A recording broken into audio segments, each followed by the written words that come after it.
പഞ്ചപാണ്ഡവന്മാർ വനവാസകാലത്ത് ബലിതർപ്പണം ചെയ്ത ഐതിഹ്യവും ചരിത്രവും ഉറങ്ങുന്ന വേദഗിരിയിലെ ശ്രീ ധർമ്മശാസ്താ ക്ഷേത്രം പുണ്യതീർത്ഥച്ചിറയിൽ കർക്കിടക വാവുബലിയോടനുബന്ധിച്ച് ആയിരങ്ങൾ ബലിതർപ്പണം ചെയ്തു.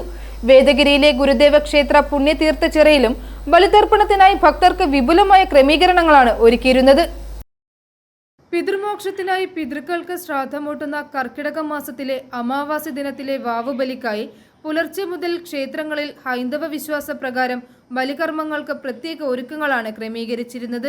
സായുജ്യ പൂജ, നമസ്കാര പൂജ, തിലഹവനം, വാവുബലിയൂട്ട് തുടങ്ങിയ ചടങ്ങുകളും ഇതിനോടനുബന്ധിച്ച് നടന്നു. നാഗമ്പടം മഹാദേവ ക്ഷേത്രം, ഉദയനാപുരം പിതൃകുന്നം മഹാവിഷ്ണു ക്ഷേത്രം, വെന്നിമല ശ്രീരാമ ലക്ഷ്മണ ക്ഷേത്രം, കുറുമുള്ളൂർ കലിഞ്ഞാലി മഹാദേവ ക്ഷേത്രം, അരുവിക്കൽ ശ്രീ ശിവസുബ്രഹ്മണ്യ സ്വാമി ക്ഷേത്രം, ആർപ്പൂക്കര സുബ്രഹ്മണ്യ സ്വാമി ക്ഷേത്രം തുടങ്ങിയവയാണ് ജില്ലയിലെ പ്രധാന ബലിതർപ്പണ കേന്ദ്രങ്ങളിൽ ആയിരക്കണക്കിന് ഭക്തർ ബലിതർപ്പണം നടത്തി. ഐ4 ന്യൂസ്, ഏറ്റുമാനൂർ.